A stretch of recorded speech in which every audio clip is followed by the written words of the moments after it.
Hi, my name is Jamey Blubaugh. I'm running for State Representative for District 101.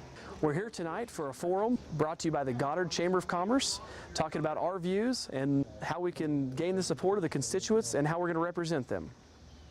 We're going to start with getting some introductions from the candidates here. Jamey Blubaugh, live here in Goddard. Been out here about 10 years, lived in Sedgwick County for about 16. Shortly after graduating high school, I grew up in rural Harper County in a small town of Danville. I don't know if you know anybody's familiar with that. It's about 50 people, so I know what it's like to live in a small town and in a big town. So I've done both. Married to my wife Elizabeth. We have 4 children: Talia, Conley, Bentley, and Jake. We are a combined household. I have my in-laws that live with me too. Like my wife and I have been out door knocking and tell people we kind of know the needs of anybody from the age of 2 to 72. So having that experience living with my in-laws have taught me a lot too of the process of retirement, and I've helped my dad fill out Social Security paperwork and insurance benefits and stuff. So having that, being close to a family, teaches us a lot of things. I've got a business degree from associate degree from Baker University and a business degree from Friends University. I went through school as working full-time at Cessna shortly after high school. Also juggling that, did real estate part-time. Started when I was 19 years old, and I've been in the real estate business 15 years. Shortly after 2003, I got laid off from Cessna. Been doing real estate full-time since then.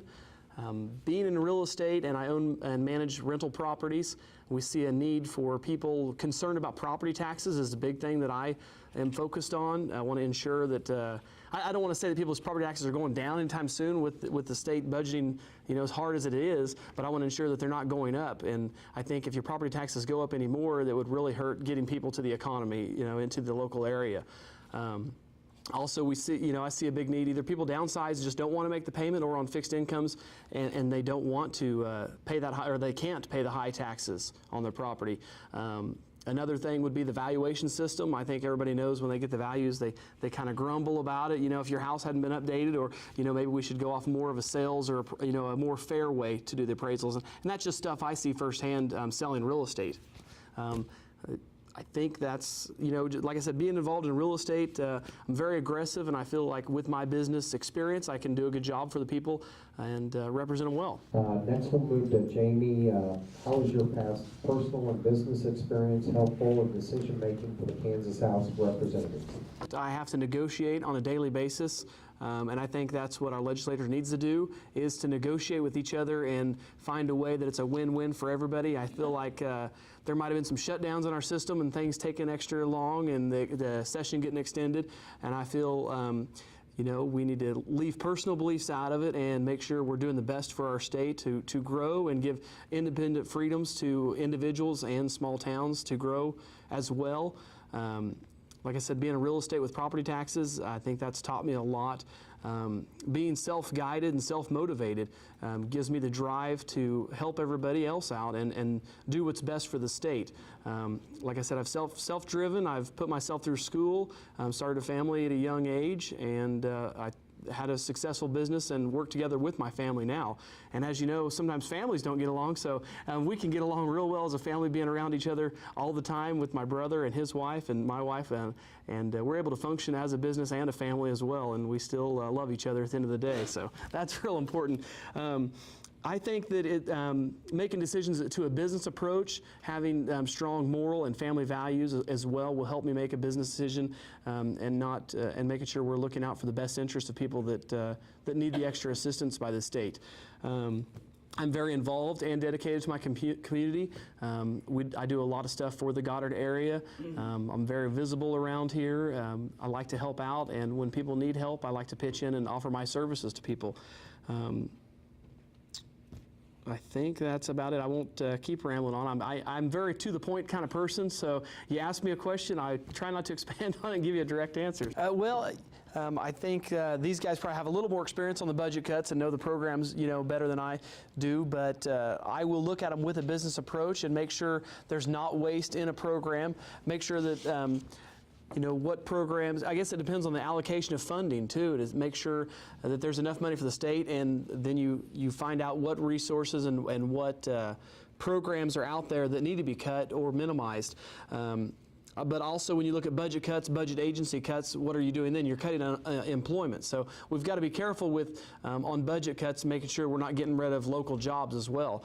By doing that, I think combining agencies, like what Dan was saying, is a step in the right direction, and there's not the overlapping involved. Also, if we need to outsource it to privatized companies, and by outsourcing I say to local privatized companies. So make sure, anytime, I think we say anything outsourcing, you don't want to think outside the country or anything like that, but definitely keep it local to privatize jobs and make sure that private companies are running it and also not affecting jobs as well. But any kind of cuts that I would be looking at, I would make with a business and a moral approach, and make sure it's not a service of people in need that they absolutely need that. I would hate to see any of those cuts being made.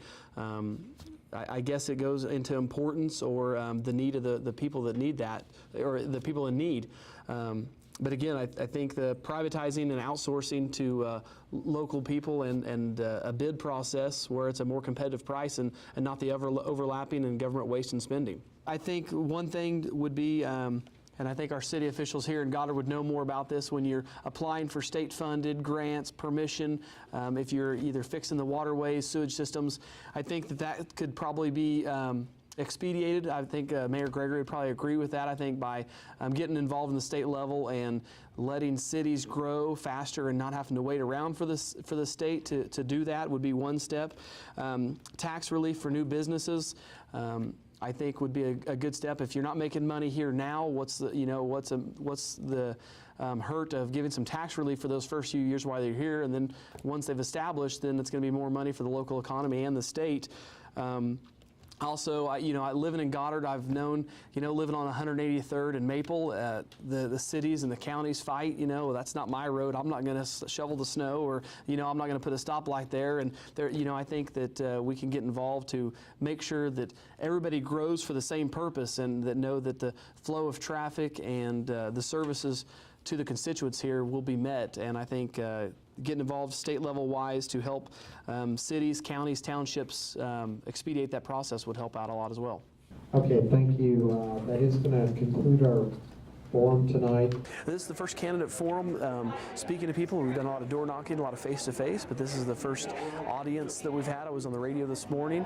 I felt like this is a great way for people to get to know your personality and how you're going to represent them in the state. It was very enjoyable, I think even some more crowd interaction and questions is very good. And if you don't know the answer to things, you just tell them you'll have to do research. And I think speaking honestly and briefly, people respect that and want to hear your views, and right off the cuff and nothing premeditated and performed and wrote by somebody else. They want to hear directly from the candidates and their thoughts. I've got the energy and the business background minded to go at it full speed ahead and get in front of the people and tell them that I can represent them better and do a good job representing the state. Those of you who voted in the Republican primary, this is the main election for several local elections. With all the candidates running, there's not a lot of Democrats running, and the primary election is ideally the general election for local elections. So please remember to vote on August 7th.